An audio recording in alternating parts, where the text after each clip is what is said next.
서라라는 이 단어는 이중적인 의미가 있습니다. 스탑, 가던 길을 멈추고 서라 라는 의미도 있고, 서라, 그 자리에 서라, 스탠드, 서라는 그런 의미가 있습니다. 우리가 흔들릴 때, 불안할 때 그만 서라고 하는 그런 어떤 그 의미를 가지고 있죠. 가던 길을 멈추고 서라라는 뜻. 그리고 옳은 길, 생명의 길로 돌아서서 그 자리에 있어라, 스탠드, 서라라는 그런 의미가 있습니다. 사도 바울이 빌립보에 있는 성도들, 특히 빌립보 교회라고 말하는 이 성도들에게 마지막 4장에 보면 주 안에 서라라고 권면하고 있습니다. 주 안에 서라. 지금 빌립보 교회가 처한 상황이 흔들릴 만한 그런 상황이 많이 있기 때문에 이런 권면을 주고 있을 것입니다. 이대로 가다가는 이 빌립보 교회가 넘어질 것이고 다시 일어서지 못할 것이기 때문에 이렇게 권면하고 있습니다. 왜 주 안에 서라는 권면을 지금 사도 바울이 이 빌립보 교회 가운데 주고 있을까? 이걸 알기 위해서는 당시의 시대적인 배경을 좀 우리가 알아야 됩니다. 먼저 당시는 로마가 지배하던 시대였습니다. 빌립보라는 이 도시는 지금의 그리스 지역이지요. 로마의 식민지였습니다. 대다수의 주민들은 로마의 시민권을 획득하고 살아가는 그런 지역이었습니다. 더더군다나 이 지역은 군사적인 요충 지역이었기 때문에 로마 군인들이 많이 주둔해 사는 그런 지역이기도 했습니다. 때로는 원주민들, 빌립보 지역에 있었던 원주민들도 내가 출세하고 또 로마의 시민권을 얻고 출세하기 위해서 로마의 군인이 되기도 했던, 많은 사람들이 그렇게 살았던 지역이 바로 이 빌립보 지역이었습니다. 그런데 로마 제국의 황제를 숭상하는 그런 국가를 우리가 잘 알고 있습니다.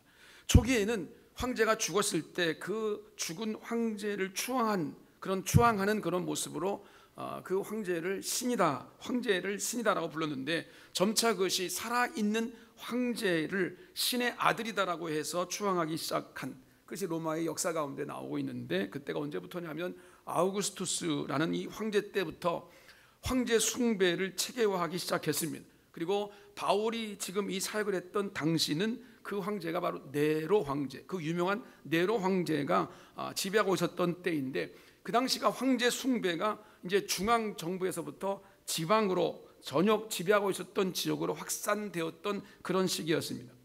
당시 이런 표현이 있을 정도였었어요. 카이사르는 주이시다. 카이사르라고 하는 것은 로마의 황제를 호칭하는 명칭이죠. 카이사르는 주이시다. 로마는 종교에 대한 대체로 이제 관대함을 가지고 있었던 편입니다. 그러니까 어떤 종교도 인정해 주는 거죠. 그러나 가이사르는 주님이시다라는 사실을 인정하는 데서부터 시작하는 것입니다. 만약 이것이 인정 안 된다면 여러 가지 많은 문제를 가지고 있습니다. 군인들이 주둔하고 있는 이 빌립보에서 카이사르는 주님이시다라고 하는 이 고백은 정치, 문화 모든 것에서 매우 중요한 문제였습니다. 황제에 대한 충성심이 곧 출세의 길이기 때문입니다. 그런데 기독교인들은 어떤 믿음이 있습니까? 빌립보서 2장 11절에 말씀하고 있는 것처럼 예수 그리스도를 주라 시인하여 하나님 아버지께 영광을 돌리게 하셨습니다. 그렇습니다. 우리 기독교 신앙은 오직 유일하신 하나님, 그 하나님이 주님이십니다. 그 외에 어떤 것들도 주님일 수 없습니다. 그건 다 모든 것들은 우상 숭배일 뿐입니다. 그러니까 황제 카이사르를 주님이라고 할 수 없습니다. 당연히 이런 성도들이 모습이 그 사람들이 볼 때는 좋아 보일 리가 없습니다. 그래서 로마의 정권은 그리스도인들을 박해할 수밖에 없었습니다. 오직 박해가 심했으면 바울은 우리의 시민권은 로마에 있는 것이 아니다. 우리의 시민권은 하늘에 있는 것이다. 우리는 하나님의 나라에 속한 자들이다라고 이야기했습니다. 사실 이 빌립보서는 옥중서신입니다. 바울도 지금 옥에 매여 있는 상태로 이 편지를 쓰고 있는 것입니다. 이렇게 당시 성도들은 예수를 믿는다는 것 하나만 가지고도 곤란을 당하고 핍박을 받을 수밖에 없는 환경에 있었습니다. 그런가 하면 당시 문화적인 기류는 헬레니즘 시대였습니다. 헬레니즘이라고 하는 것은 좋게 말하면 인간성을 회복하자라는 사상입니다. 그러다 보니까 높은 도덕성을 자랑하는 것이 하나의 흐름이 되었고, 이것이 왜곡되어 가지고 교만한 모습이 그들의 일상 삶 속에서 나타났던 그런 현상이기도 했습니다. 그런데 또 정반대 현상도 나타났지요. 세속적인 가치관에 관심을 두다 보니까 탐욕적이고 물질주의에 빠지는 경향이 이 헬레니즘 시대에 굉장히 강했습니다. 그래서 바울은 빌립보서에서 그들을 설명하기를 그들의 신은 배답해, 배부름에 있다. 그리고 땅의 일을 생각하는 자들이다라고 비판했지요. 이런 흐트러진 문화에 빠지는 것을 경계해서 빌립보서에서는 그리스도의 복음에 합당한 생활을 우리 그리스도인들이 해야 된다라고 강조해주고 있는 거예요. 이렇게 하나님 백성들은, 성도는 당시 헬레니즘 영향 아래에서 교만하거나 물질주의적이거나 탐욕에 빠져 사는 그런 경향성이 있는데 그것을 이겨나가야 된다라고 말하고 있는 거죠. 그런데 이 빌립보 교회의 이런 현상이 오늘 살아가는 21세기의 오늘 우리들과 뭐가 다를까, 이런 생각을 해봅니다. 지금 우리가 사는 이 시대가 로마 제국도 아니고 헬레니즘 시대도 아닌데 이 시대에 나타나는 양상들을 보게 되면 거의 동일합니다. 이 시대에 놓여져 있는 성도의 위치는 당시 성도의 위치와 그렇게 다르지 않다는 겁니다. 황제 숭배는 아니지만 맥락적으로 바라보게 되면 그와 똑같은 모습을 우리도 가지고 있어요. 어느 한 사람, 어느 한 사상, 어느 한 집단을 지배를 받게 되면 그 지배 논리에서 벗어나지 못하는 현상이 지금 현대 21세기에 굉장히 농후합니다. 그게 전부예요, 전부.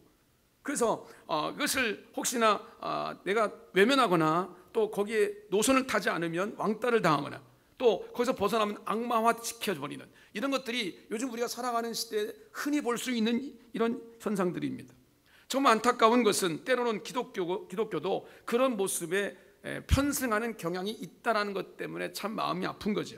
이런 지배와 복종 관계는 진정한 이성을 무너뜨리죠. 그래서 성도답게 말씀대로 살려고 하는 이런 모든 사람들을 이 시대에서 왕따시켜버리는, 외면시켜버리는, 굉장히 고난과 핍박이 올 수밖에 없게 만드는, 힘들게 만드는 현상들이 있게 되는 그런 오늘을 우리가 살고 있는 것입니다. 헬레니즘적인 경향성도 마찬가지로 지금도 있습니다. 자기 자랑, 자기 사랑 이런 거 넘쳐가지고 결국 그것이 어디로 빠지냐면 자기를 너무 사랑하는 나머지 교만에 빠지는, 내가 최고인 줄 아는 거지요. 물질주의가 팽배해서 돈 없이는 아무것도 할 수 없다고 생각하는 이런 사상들이 오늘 우리를 지배하고 있습니다. 반대로 돈만 있으면 못할 일도 없다라는 것, 이런 생각을 가지고 살아가는 세상이 지금 우리가 사는 세상입니다. 물질로 인한 탐욕, 탐닉은 말할 것도 없는 세상을 지금 우리도 살고 있는 거 아니겠어요? 이런 시대에 내가 성도답게 바로 서는 것, 여러분 이게 쉬울까요? 이게 생각처럼 그렇게 만만한 일일까요? 성도는 교회에서는 성도이지만 교회 밖으로 나가서 세상에 사는 순간 이런 가장 세상적인 사람이 되어야만 내가 살아갈 수 있는 것 같아요. 손해보지도 않고 누구의 손가락질 밟지도 않고 욕먹지도 않으려면 가장 세상적으로 사람들이 살아가는 방식대로 살아가야 내가 손해를 안 보고 욕을 안 먹어요. 그죠? 이렇게 빌립보 성도들이 처한 상황이나 요즘 우리가 살아가는 이 시대의 상황이나 똑같습니다.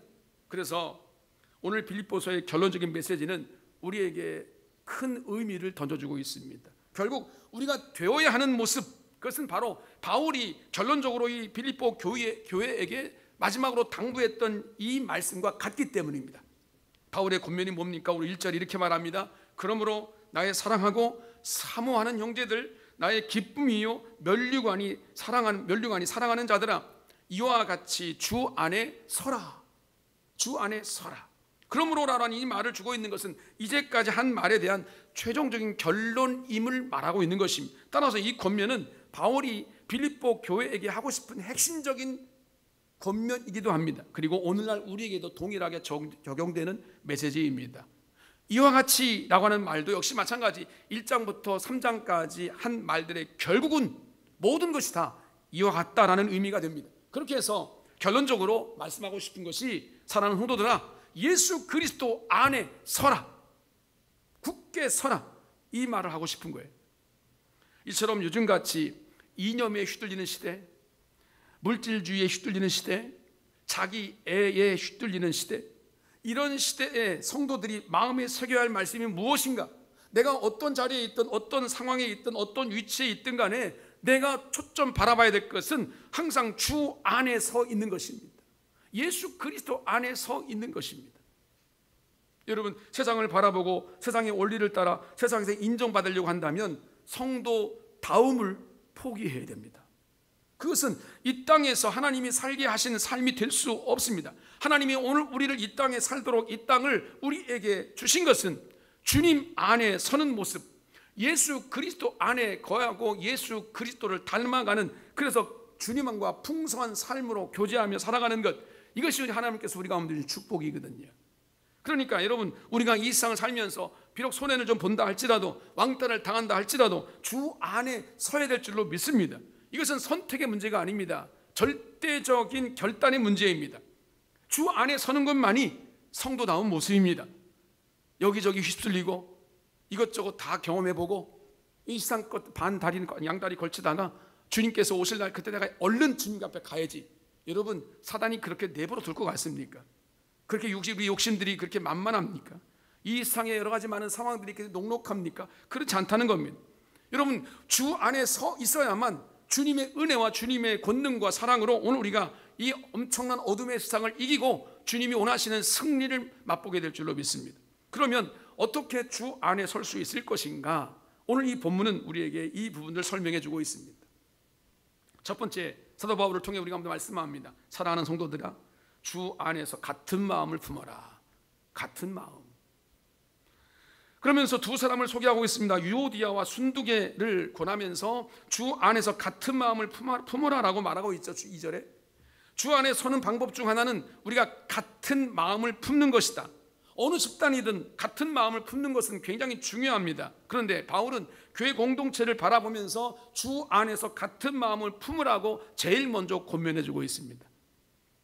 유오디아, 순두계라고 하는 이 두 사람은 달리 빌립보 교회에 있었던 여성 지도자로 우리가 그렇게 생각합니다. 그런데 이 두 사람이 의견이 달랐던 것 같아요.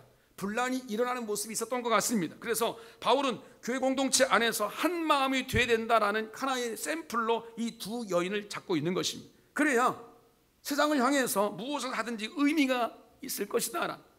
성도가 마음이 하나 되지 못하면요, 어떤 일을 한다고 하면서 어떤 사역을 한다고 하면서 교회 안에서 성도들끼리 마음이 갈라지고 싸우고 또 분열한다고 한다면, 여러분, 교회 공동체가 이 세상을 향해서 아무런 힘을 발휘할 수가 없습니다. 여러분, 우리 안에 분노가 있는데, 우리 안에 사한 마음이 있는데, 우리가 같은 마음이 아니라 분열된 마음이 있는데 어떻게 우리가 교회 밖에 나가서 죄악 가운데 빠져 헤매고 있는 세상 사람들을 구원할 수 있겠냔 말이죠. 우리가 성도 안에서 오직 마음을 같이 한 마음을 품어야, 같은 마음을 품어야 주님이 원하시는 사명을 감당할 수 있다는 것입니다. 같은 마음을 품기 위한 방법도 이어서 나오는 구절의 힌트로 사도 바울을 통해서 우리 가운데 주고 있습니다. 첫 번째는 서로 돕는 것이다. 돕는 게 하나 되는 마음이다. 바울은 성도를 향해서 멍에를 같이 하였다라고 말하고 있죠. 멍에라는 것은 우리가 잘 아는 것처럼 한 결의의 소가 묶어주는 도구가 바로 멍에입니다. 한 멍에를 메고서 한 멍에를 메고 있는데 서로 각자 갈 길이 다르다고, 내가 내 뜻은 그게 아니라고 각기 갈 길로 갈 수가 없습니다. 멍에를 맺기 때문입니다. 함께 멍에를 맺다는 것은 가는 길이, 가는 속도가 같아야 된다는 얘기입니다. 서로 도와야 된다는 얘기죠. 이게 바로 성도의 모습이어야 된다는 거죠. 바울이 이어지는 표현을 보면 복음에 나와 함께 힘썼던 저 여인들을 도우라라고 말하죠. 앞서 말씀드렸던 이 유오디아와 순두계가 그들이고, 그들을 도우라라고 말했고, 서로 같은 마음을 품으라고 말합니다. 그뿐 아니라 클레멘트와 그 외 여러 동역자들을 도우라라고 말하죠. 그렇습니다. 같은 마음은 혼자 생각하고 혼자 나가는 것을 막아주는 것입니다. 그렇죠? 우리의 마음이 좀 다른 데 있어요. 내 생각은 좀 달라요. 그렇지만 하나님이 원하시는 뜻이 있다면 그 뜻을 같이 품는 거예요. 같은 생각을 갖는 겁니다. 보폭을 같이 맞추는 거죠. 같은 방향으로 나가는 거죠. 이것이 주님께서 원하시는 하나님의 교회의 모습이어야 된다는 거죠. 그러기 위해서는 서로 도울 때 같은 마음이 될 수 있다라는 거죠. 같은 마음을 품자라고 말하기는 쉬워요. 그러나 여러분, 서로 돕고 서로 맞추지 않으면 같은 마음을 품을 수 없습니다. 같은 마음을 품을 때 주 안에 서게 된다. 여러분, 예를 들면 우리 교회는 서로 간에 담당자가 있어요. 청소하는 것도 담당자가 있고 또 식당도 담당자가 있고 다 담당자가 있는데, 그렇죠? 오늘 쓰레기 담당자가 누구냐? 쓰레기 담당하는데 왜 이 청소가 이 모양이냐? 우리 계단 청소는 누구냐? 왜 계단이 이 모양이냐? 지적하고 비판하고 우리가 판단하면서 뭐라고 그럴 수는 있어요. 근데 그건 같은 마음이 아닙니다. 혹시 이 부분이 뭐가 잘 안 됐어도 뭐가 좀 어려웠나 보다, 아니면 좀 바빴나 보다, 그러면서 그 일을 도와줄 수 있는 모습이 있어야 되거든요. 식당 당번은 다 정해져 있지만, 그러나 담당자들이 그 식당 모든 것들이 주방을 요리를 하고 모든 걸 다 배설하겠지만, 그러나 그 가운데 내가 도울 것은 없는가 함께 생각해 볼 수 있는 것이 같은 마음 품는 거죠. 숟가락을 놓는다든지 아니면 설거지를 같이 해준다든지 도울 수 있는 모습이 내 안에 있는 것이 같은 마음을 품을 수 있는 공동체의 모습이다는, 이게 바로 주 안에 서는 것이다. 또한 두 번째는 주 안에서 항상 기뻐하는 것이 같은 마음 품는 방법이라고 4절에 말하고 있어요. 세상 기쁨을 따라가다 보면 여러분, 우리는 서로 다 다를 수밖에 없어요. 여러분, 세상 기쁨이라는 것은 누가 기뻐하면 또 다른 사람은 기뻐하지 않을 수도 있는 반대의 경우가 흔히 있습니다. 그런 이 모습 가지고는 하나가 될 수가 없어요. 하나의 아주 가까운 예를 들면, 여러분이 프로야구를 좋아한다 그럴 때, 저도 두산 베어스를 좋아하다가 요즘은 두산 베어스 하도 못해가지고 하나 이글스를 응원하는 편이지만, 우리 혜태가 아니지, 기아 타이거스를 응원하시는 분도 많이 계실 거고, 여러분 그 경기를 보면서 이기기를 원하잖아요. 우리가 내가 응원하는 팀이 이기를 원하는데, 이기면 기뻐요. 저도 그렇거든요. 막 두산이 이기면 기쁘고 하나가 이기면 기뻐요. 근데 지면 좀 마음이 좀 씁쓸해요. 이게 세상적인 것의 모습은 기쁨이라니까요. 지면요 막 화가 나요. 내일도 아닌데 뭘 그 사람들이 나를 위해서 해준 게 있다고, 괜히 화가 나요. 세상의 기쁨이라는 건 이런 거란 말이죠. 내가 기쁘면 다른 사람이 또 슬퍼요. 마음이 아파요. 이것이 세상적인 기쁨의 모습이에요. 그 일들을 이유해서 우리 이합치산할 수밖에 없는 것이 이 세상적인 모습이란 말이죠. 그런데 주 안에서 기뻐하는 것은 다르지요. 주 안에서 기뻐한다는 것은 주님으로 인하여 기뻐하는 것을 의미합니다. 그 목적이 분명해요. 주님 때문에 기뻐하는 거예요. 주님의 뜻이 나면 내가 좀 손해 보더라도 기뻐요. 왜? 주님이 원하시는 일이니까.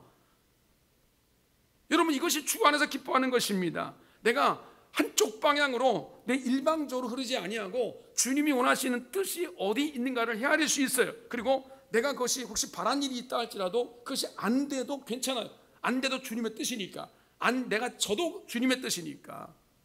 이거 바로 주님이 우리 가운데 주시는 기쁨이란 말이죠. 주님만 바라보고 기뻐하는 것은 곧 진리를 기뻐하게 되고, 그 진리가 우리 안에 기쁨을 허락해 주면 우리가 자유함을 얻게 되는 거예요. 이게 바로 신앙의 힘이고 믿음의 힘이거든요. 이런 믿음이 내 안에 있어서 여러분, 정말 기뻐하는 마음이 우리 가운데 있을 때 우리는 같은 마음, 하나된 마음이 우리 안에, 주 안에 설 수 있는 모습으로 나가게 될 줄로 믿습니다. 또한 세 번째는 관용을 모든 사람에게 알게 하는 것이 같은 마음을 품는 방법 중에 하나라고 5절에 말하고 있어요. 다른 사람에게 너그러워지는 겁니다. 상대방에 대해서 너그럽게 같은 마음을 품지 않고는 주님 앞에 설 수가 없어요. 우리는 다 각자 성격이 달라요. 생각도 다르고 기질도 다르고 다 달라요. 그렇지만 나와 다르다고 해가지고 비난하거나 정죄하거나 이러게 되면 여러분, 주 안에서 기뻐할 수가 없고 하나님이 원하신 뜻을 이룰 수가 없어요. 그래서 관용에 대한 이야기를 많이 하고 있지만, 관용은 결국은 십자가 은혜 안에서 이루어지는 거 아니겠습니까? 관용이라는 것은 품어주는 겁니다. 감싸주는 겁니다.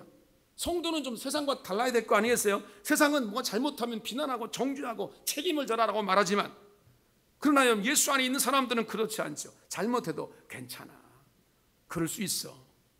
뭔가 어긋나도 괜찮아, 주님이 다시 함께 해주실 거야, 다시 세워주실 거야. 왜? 우리는 그 은혜를 받은 자들이잖아요. 죄 사함의 은총을 이미 받은 자들이잖아요. 세상은 아무리 우리 가운데 억압으로 아주 완고하게 강팍하게 우리 가운데 다가온다 할지라도, 성도는 관용으로 그들을 대할 힘이 이미 예수 그리스도 안에 있으면 그것이 가능하다.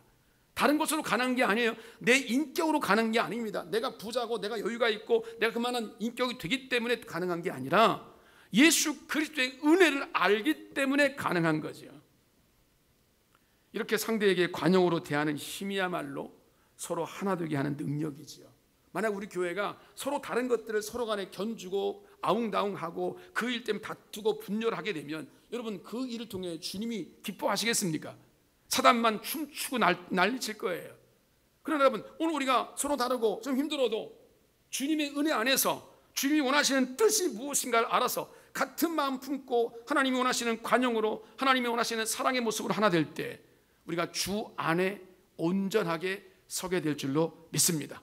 예수 그리스도 십자가의 그 크신 은혜와 사랑이 그 일을 가능하게 하는 줄로 믿습니다. 그 은혜가 여러분 가운데 넘치기를 주의 이름으로 축복합니다. 두 번째는 사도 바울이 빌립보 교회에게 이렇게 당부합니다. 기도와 간구로 하나님께 아뢰라. 주 안에 서는 것은 쉬운 일이 아니에요. 다 이게 쉽다면 누구나 다 쉽게 할 수 있게요. 오늘 우리는 이 세상에서부터 너무나 많은 영향을 받기 때문에 사단의 권세가 우리의 발목을 잡고 물고 늘어지기 때문에 이게 쉽지가 않아요. 더구나 오늘 우리는 이 세상을 벗어날 수 없잖아요. 이 세상에서 오늘 살아갈 수밖에 없잖아요. 그래서 세상의 영향을 지대하게 받을 수밖에 없어요. 절대적일 수밖에 없어요. 여러분 가운데 대부분의 많은 분들은 주일에 한 번 이 시간 교회에 나옵니다. 그렇죠? 그것도 빠질 때도 많아요. 그리고 나머지는 세상에 살아가잖아요. 여러분들이 일주일에 한 번밖에 교회를 안 나오시는 분들이 집에서 열심히 하나님 말씀 읽고 기도하고 금식하고 철야하다고 그렇게 생각하지 않습니다. 저는. 그럴 분들은 교회 나와서 그렇게 하시겠죠. 일주일에 한 번 교회 나오는 것은 어쩔 수 없이 세상의 영향을 받을 수밖에 없는 환경 때문에 그런 거 아니겠습니까? 그런데 그 세상이 여러분이 가장 절대적으로 받는 영향을 받는 그 세상이 여러분을 가만히 내버려 두냐고요. 세상은 우리를 힘들게 만드는데 전문가들이에요. 우리 어떻게 하면 넘어지게 만들지, 어떻게 마음 상하게 만들지, 어떻게 하면 예수 그리스도의 사랑에서 멀어질지에 대해서 오늘 우리 가운데 환경을 깔아주고 계속 우리를 잡아당기고 넘어지게 만들고 깨지게 만들고 그래서 주님 앞에 나오지 못하게 만드는 전문가가 바로 세상인 바로 사단의 권세입니다.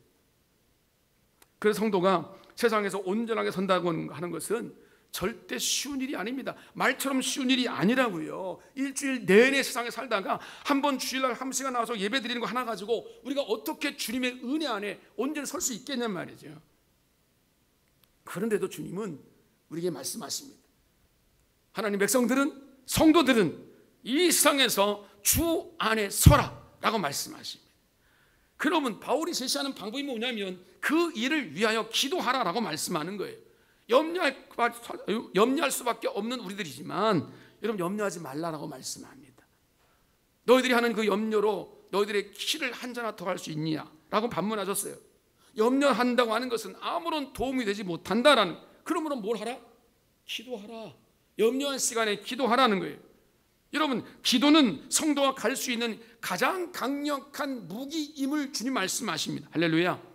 가장 무기가 우리 안에 있어요. 기도하라는 거예요. 주님께 무릎 꿇고 주님의 은혜를 간구하라는 거예요. 주님의 지혜를 구하라는 겁니다. 하나님의 능력을 구하라는 거예요.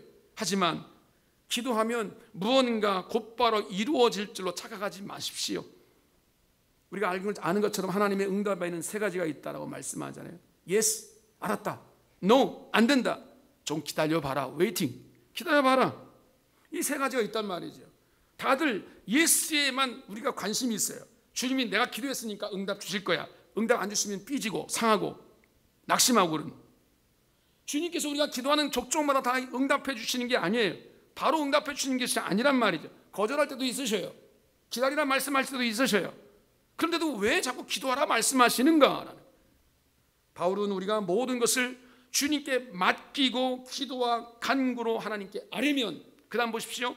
모든 지각에 뛰어난 하나님의 평강이 그리스도 예수 안에서 우리의 마음과 우리의 생각을 지켜주시리라. 우리의 마음과 생각을 지켜주시기 위해서 우리에게 기도하라고 말씀하시는 겁니다. 기도하는 것은 주님께 맡기는 훈련이고 주님을 의지하는 훈련입니다. 주님의 뜻을 구하는 훈련입니다. 그러다 보면 모든 것이 다 예스로 통하진 않지만, 그러나 어떨 때는 노도 있고 어떨 때는 기다리라고 참 지리한 시간도 보낼 수 있지만, 그러나 주님은 우리 가운데 주십니다. 하나님을 향한 우리의 마음과 생각을 지켜주십니다. 비록 힘들고 어려운 길이지만 기도하면 하나님이 주시는 그 평강으로 우리의 마음과 생각을 지켜주시겠다고, 흔들리지 않도록 붙잡아 주시겠다라고, 그래서 예수 그리스도 안에 설 수 있도록 하기 위해서 기도하라. 여러분, 내가 왜 흔들리는가? 왜 내가 이렇게 혼란한가?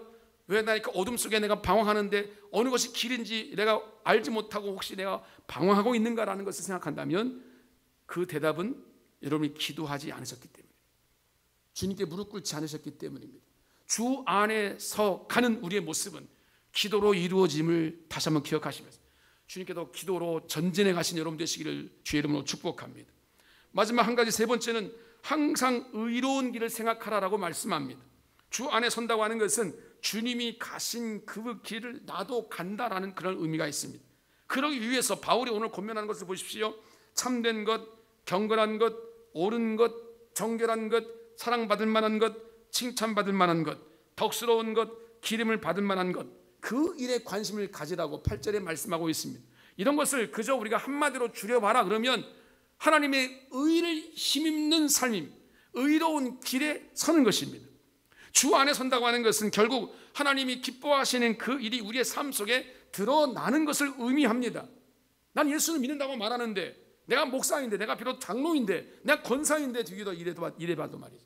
그런데 나를 통해서 하나님의 의로운 일이 하나도 안 나타나. 문제죠. 뭔가 문제가 있습니다. 완전하다는 얘기가 아니라 뭔가 문제가 있는 거예요. 왜 그런가? 왜 이런 일이 현상들이 자꾸 나타나는가라는 것은 하나님의 의로움이 우리를 지배하지 않기 때문입니다. 속설 가운데 이런 말이 있어요. 중이 연불에는 관심이 없고 잿밥에만 관심이 있다. 중이라고 말씀드려 죄송합니다. 사실 다른 종교를 존중해야 되고 존중이라고 말씀드렸습니다. 중이 아니라 스님이고 승려라고 말해야 되는데 속설이니까 그냥 중이 연불에는 관심이 없고 잿밥에만 관심이 있다. 이 말을 의미를 아시잖아요. 중이 저를 찾아온 신도들로부터 부탁을 받았어요. 그를 위해서 연불을 하는 거예요. 반야신경을 외우고 자꾸 연불을 목탁 두드리면서 연불을 하는데 기계적으로 연불을 하고 있지만 온통 생각은 그 신도가 가지고 온 여러 가지 제사 제물, 그 물질에 관심을 가져요. 그것 중에 자신이 좋아하는 음식이 혹시 있는지 없는지, 연불이 끝나면 내가 무엇부터 먹어야 될지, 이런 온갖 잡생각 때문에 연불을 하고 있는 그런 경우가 혹시 있다면 중에게, 여러분 그 연불을 우리가 어떻게 설명할 수 있습니까? 그래서 거기서 나오는 말이 중이 연불에는 관심이 없고 잿밥에만 관심이 있다는 말이 나온 거 아니겠어요? 이런 연불에 무슨 의미가 있겠냐고요. 누가 그 연불에 의미를 두겠어요? 그러면 똑같은 비유를 우리에게 한번 적용해 보십시다. 성도가 하나님의 뜻에는 관심이 없어요. 하나님의 뜻이 이 땅 가운데 이루어지는 일에는 관심이 없어요.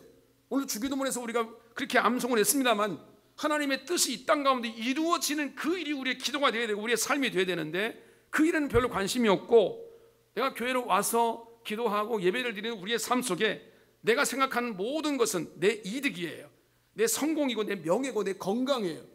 어떻게 하면 내가 내 유익을 얻을 수 있을까? 여기만 관심이 있다고 한다면 여러분, 중과 우리가 다를 게 뭐가 있어요? 성도라면 마땅히 뭐에 관심을 둬야 되냐면 하나님이 원하시는 의로움에 관심을 둬야 됩니다. 뭐가 참된 것인가? 뭐가 경건한 것인가? 뭐가 옳고 뭐가 정결한 것인가? 뭐가 사람들로부터 칭찬받을 만한 것이고 기름이 있는 것인가? 이런 것들에 대해서 마음에 관심을 둬야 되는 거죠. 그리고 그 관심을 이루기 위해서 우리의 삶 자체가 흐트러뜨려지면 안 되는 거잖아요. 항상 이런 것들을 우리가 항상 염두에 두고 살아가는 것, 이것이 바로 하나님 백성의 모습이다. 그렇게 주님의 뜻에 온전하게 서 나갈 때 오늘 9절에 말씀하신 것처럼 평강의 하나님이 우리와 함께 계시다라고 말씀하고 계십니다. 평강의 하나님이 우리를 붙들어 주시기 때문에 흔들리지 아니하고 오직 우리 구원자 되시는 예수 그리스도 안에 우리가 굳게 서게 될 줄로 믿습니다. 우리가 사는 시대를 보십시오. 여러분 다 느끼지 않습니까? 이 세상이 우리를 그냥 가만히 내버려 두냐고요. 내가 가만히 예배드리고 아이고 참 팔자 좋다, 이 시간에 예배나 드리고 앉았고, 이런 얘기하는 사람들 많을 거예요. 뭐하라 저렇게 쓸데없는 짓들을 하나.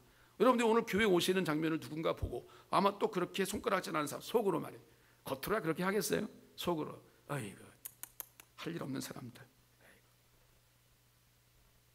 세상이 이렇게 내버려 두지 않아요. 여러분들의 공동체, 가족뿐만 아니라 여러분의 이웃들과 살아가는 모든 여러분들의 취미생활과 모든 관계성에 살아가는 공동체, 이런들을 보시라고요. 그 사람들이 정말 신실하게 주님 믿고 주님만을 바라보고 주님을 따라가고 주님의 십자가의 길을 걸어가는 사람들이 어디 보입니까? 여러분 주변에 보입니까? 그런 사람들 얼마나 보입니까? 그 사람이 장로래, 그 사람이 권사래, 그 사람 집사래. 그런데 그 사람을 통해서 우리가 이번 2025년에 주제를 삼은 것처럼 향기가 나지 않아. 예수님의 믿는 향기가 나질 않아. 말에 향기가 없어. 행동에 전혀 향기가 없어. 판단하고 행동하는 모든 것에 자기 이익만 따지지, 자기 자존심만 따지지, 자기 기질만 나타나지. 여러분, 이것이 우리가 지금 사는 이 시대입니다. 그런데 하나님 백성들은 달라야 되지 않겠나? 주님께서 이렇게 명령하시는 거예요. 이 땅에 살아가는 우리 하나님 백성들에게 주 안에서 서라. 주 안에서 그랬습니다. 주님은 누구십니까? 예수 그리스도 우리 주님이십니다. 할렐루야. 나를 구원하신 예수 그리스도 우리 주인이시라고요. 그 주님의 뜻대로 살아가는 것, 그리고 주님의 뜻 안에 서는 것, 이것이 성도들의 삶이 되어야 된다. 그걸 어떻게 그렇게 가능한가? 마음을 같이 모아라. 하나가 되라. 그리고 주님의 뜻 앞에 기도함으로 주님께 나아가라. 그리고 의로운 것들, 주님이 가신 그 길에 우리의 관심을 가지고 묵묵히 걸어갈 때 오늘 우리는 하나님 백성으로 온전히 서 나가게 될 줄로 믿습니다. 어떤 핍박이 올지 모릅니다. 여러분, 단언하건대 앞으로 우리가 사는 이 시대 가운데, 여러분들이 살아가는 시대 가운데, 우리 자녀들이 살아가는 시대는 마찬가지겠습니다만, 예수를 믿는 것 때문에 여러분 핍박을 받을지 더 좋아지는 시대는 절대 오지 않습니다. 역사의 흐름이에요. 이게 핍박받을 각오를 하고 예수를 믿어야 되는 시대가 왔다고요. 이제 이게 농담처럼 듣지 마시고요. 그런 믿음으로 주님 앞에 서지 못하게 되면 여러분, 우리가 주님 오실 때 칭찬받을 수가 없습니다. 칭찬받지 못한다는 얘기는 혹시 우리가 멸망으로 치달을 수밖에 없다는 반증일 수 있어요. 이게 농담이 아니라고요. 하나님 말씀 앞에 내가 어떻게 서 있는가라는 것들에 분명히 초점을 두고 주님의 길을, 주님께서 가신 그 길을, 그 의로운 십자의 길을 나도 걷기를 원합니다. 그렇게 어떻게 걷습니까? 주의 말씀 앞에 설 때 우리가 하나님의 공동체가 같은 마음 품고 기도하면서 주님 바라볼 때 가능한 줄로 믿습니다. 앞으로 어떤 핍박이 온다 할지라도 하나님, 나는 주의 백성입니다. 주님의 영광을 위하여, 주의 나라를 위하여 속에 서 나가겠습니다. 그리고 주님께 칭찬받는 마지막 날 주의 영광 가운데 동참하는 하나님 백성이 되기를 원합니다. 이 믿음으로 다시 한번 묵상하시고, 한 주간 동안 여러분들과 삶 속에 어떤 일이 어떻게 벌어질지 모르지만 오늘 이 믿음으로 다시 한번 기억하시면서 주님, 주 안에 굳게 서 나가서 주님이 오늘 나를 부르신다 할지라도 오직 주님께 칭찬받고 하나님의 영광 가운데 거하는 자가 되기를 원합니다. 이 믿음으로 승리의 길을 걸어가시는 주의 성도들 되시기를 주의 축복합니다.